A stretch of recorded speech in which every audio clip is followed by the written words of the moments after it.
স্বামীর অকাল মৃত্যুতে দিশেহারা স্ত্রী, স্বজন ও সহকর্মীর অশ্রুসিক্ত নয়নে ভোলায় চিরনিদ্রায় শায়িত হলেন বিজিবি সদস্য আক্তার হোসেন।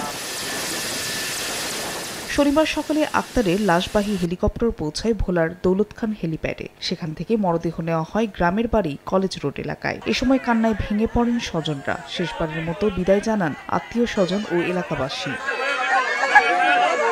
পরে আবু আবদুল্লাহ কলেজের পাশের ঈদগাহ মাঠে নেওয়া হয় মরদেহ, দেওয়া হয় গার্ড অব অনার। সেখানে জানাজা শেষে টিএনটি জামে মসজিদ কবরস্থানে দাফন করা হয়।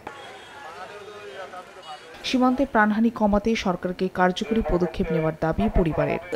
আমার বাবার প্রতি এত আন্তরিকতা ছিল। আমার ছেলে যেইভাবে মারা গেছে, অদূর ভবিষ্যতে যেন সরকার এটার প্রতি একটা সুদৃষ্টি রাখে। 12 অক্টোবর বান্দরবানের নাইখংছড়ি তম্বরু সীমান্তে টহলের সময় মিয়ানমারি বিদ্রোহী গোষ্ঠী আরকান আর্মির পুঁতে রাখা মাইন বিস্ফোরণে আহত হন আক্তার হোসেন। 20 দিন চিকিৎসার পর শুক্রবার ঢাকা সম্মিলিত সামরিক হাসপাতালে মৃত্যু হয় তার। সময় সংবাদ, ভোলা।